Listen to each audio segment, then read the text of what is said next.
क्या आपको बातचीत समझ नहीं आता? एक्टिव पैसिव में बार बार गलती हो जाती है तो आज का ये वीडियो आपके लिए, क्योंकि आज मैं वाक्य इतना आसान करके समझाऊंगी कि आप 100% सही आंसर करोगे। सबसे पहले समझते हैं क्रिया।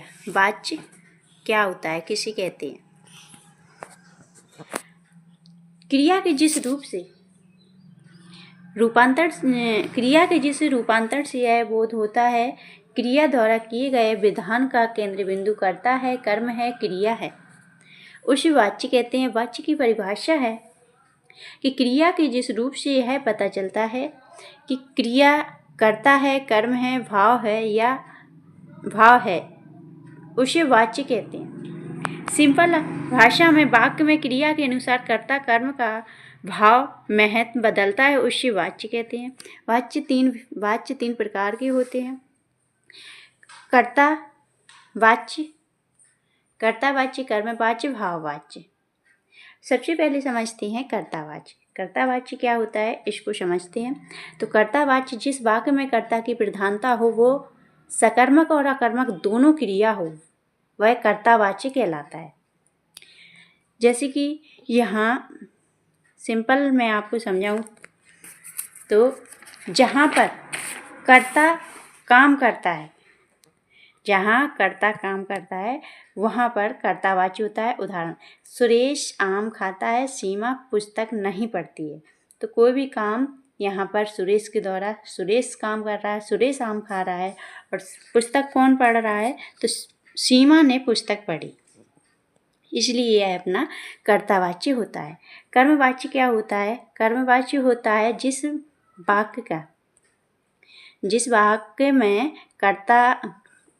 वाक्य में कर्म की प्रधानता हो, वह केवल सकर्मक क्रियाओं के वाक्य हो, कर्मवाच्य कहलाते हैं।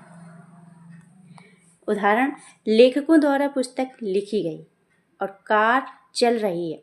तो यहाँ कोई काम किसी के द्वारा हो रहा है, कार किसी के द्वारा चलाई जा रही है, लेखकों के द्वारा पुस्तकें लिखी गई हैं। तो यहीं से पहचान होगी द्वारा शब्द आने से कि कोई भी काम हो रहा है किसी के द्वारा, तो वह कर्मवाच्य होता है। भाववाच्य क्या होता है? तो भाववाच्य जिस वाक्य में क्रिया अथवा भाव की प्रधानता हो और कर्म ना होकर कर्ता भाव का प्रधान हो, कर्म वाक्य ना होकर कर्ता भाव प्रधान हो, वहाँ भाववाच्य कहलाता है। जैसे मुझसे खाया नहीं जाता, किरण से पढ़ा नहीं जाता।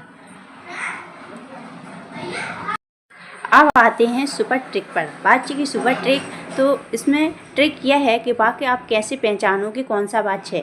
तो ने शब्द, कोई भी काम ने अगर उसमें आया है, जैसे कि मैं आपको उदाहरण दूँ, राम ने खाना खाया है, तो ने शब्द, राम खाना खाता है, तो राम ने खाना खाया है। इस प्रकार से वाक्य आते हैं, तो वह ने शब्द से आपको पहचानना है कर्मवाच्य। और द्वारा शब्द अगर उसमें लिखा है, द्वारा शब्द दिया गया है, कोई कार्य किसी के द्वारा हो रहा है, तो वह अपना कर्मवाच्य होता है। और जहाँ नो सब्जेक्ट यानी कि कोई भी कर्ता नहीं होता है, वहाँ अपना भाववाच्य होता है। अब उनको फील करना है कोई भी चीज़, कि मुझसे नहीं खाया जाता, किरण से नहीं पढ़ा जाता। इस प्रकार के वाक्य अपने भाववाच्य में आते हैं। नेक्स्ट है अपना, आपको मैं एक लाइन में याद कराएं कि यहाँ पर ने कर्ता होता है, द्वारा कर्म होता है, बिना कर्ता का भाववाच्य होता है। ने अपना कर्तावाच्य, द्वारा कर्मवाच्य और बिना कर्ता का भाववाच्य। वाक्य कैसे बदलते हैं, वाक्य कैसे बदलते हैं, इसको समझते हैं।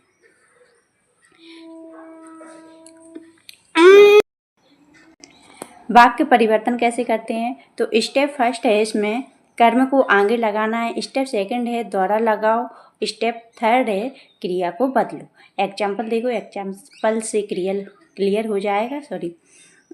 जैसे कि राम ने खाना खाया, तो अपन चेंज कैसे करेंगे इसको? यहाँ पर लिखा राम ने खाना खाया, तो इसको बदलेंगे तो खाना। सबसे पहले क्या है यहाँ पर आपको बताया है मैंने, सबसे पहले कर्म को आगे लाना है, फिर द्वारा लगाना है। तो कर्म इसमें क्या है, खाना, तो खाना को पहले, उसके बाद राम करता आएगा जो, और फिर दौड़ा और खाया गया। इस प्रकार से अपन चेंज करेंगे। पहले कर्म यानी खाना, फिर दौड़ा शब्द लगा है, उसके बाद क्रिया क्या है, खाया गया। कॉमन मिस्टेक जहाँ पर बहुत सारे बच्चे गलतियाँ करते हैं, तो आपको नहीं करनी है। पहले समझनी है कि हर जगह दौड़ा शब्द नहीं लगता है, हर जगह दौड़ा नहीं लगाना, ठीक है। भाववाच्य में कर्ता नहीं होता है और क्रिया बदलना बहुत ज़रूरी होता है। ये सारी मिस्टेक होती हैं। यहाँ पर कुछ MCQ दिए हैं जिसको सॉल्व करने से आपको, टेस्ट करने से आपको क्लियर हो जाएगा कि आपको कितना पढ़ना है टॉपिक को, आपको कितना आता है और कितने आपको रीड करने की ज़रूरत है। यहाँ पर क्वेश्चन फर्स्ट दिया है, राम ने पत्र लिखा। राम ने पत्र लिखा है, इसमें कौन सा वाक्य है, वाच्य है अपना, कर्ता है, कर्म है, भाव है या संबंध है। तो राम ने, तो ने शब्द दिया है, यहीं से आपकी पहचान हो जाएगी कि यह क्या है, अपना कर्तावाच्य, ठीक है। सेकंड क्वेश्चन है अपना, क्वेश्चन नंबर सेकंड है, पत्र राम द्वारा लिखा गया है। पत्र राम द्वारा लिखा गया है, यह कौन सा है, कर्तावाच्य है, भाववाच्य है या फिर अधिकरण वाच्य है। तो द्वारा शब्द दिया है, द्वारा शब्द से ही अपन को पहचान हो गया है अपना कर्म वाच्य। यहाँ खेला जाता है, तो यहाँ खेला जाता है कैसा है, कर्तावाच्य, कर्मभाव, भाववाच्य, संप्रदान वाच्य। तो यहाँ खेला जाता है, तो यहाँ भाव को प्रकट कर रहा है, इसीलिए अपना भाववाच्य होता है। सीता गाना गाती है, तो सीता गाना गाती है, तो सीता ने गाना गाया या सीता गाती है। तो नए शब्द का यहाँ पर कर्ता कारक जो आ रहा है, सॉरी कारक आ रहा है, तो ने आ रहा है, ठीक है। सीता गाना गाती है, तो यहाँ पर अपना रहेगा आंसर कर्म वाच्य, कर्तावाच्य, सॉरी कर्तावाच्य। और खाना बनाया गया है, तो बनाया गया है, किसी के द्वारा बनाया गया है, तो इसमें कर्तावाच्य, कर्मवाच्य, भाववाच्य या संबंधवाच्य। तो इसमें अपना रहेगा क्या है, कर्मवाच्य। खाना बनाया गया तो किसी के द्वारा बनाया गया, ठीक है। ये और लास्ट में मैंने आंसर की भी इसमें दी है। आपको पहले क्वेश्चन को अच्छे से रीड करके उसके बाद खुद से आपको सॉल्व करनी है आंसर, फिर चेक करना है आपका सही आंसर है या नहीं है। अगर आपने 5 में से 5 किए तो आप टॉपर हो, और 5 में से अगर आपने 3 क्वेश्चन किए तो आपको थोड़ा रीड करने की ज़रूरत है। आई होप वीडियो अच्छा लगा। अगर वीडियो अच्छा लगा तो लाइक करना, शेयर करना और सब्सक्राइब ज़रूर करना। मिलते हैं नेक्स्ट वीडियो में नेक्स्ट टॉपिक के साथ। Thank you.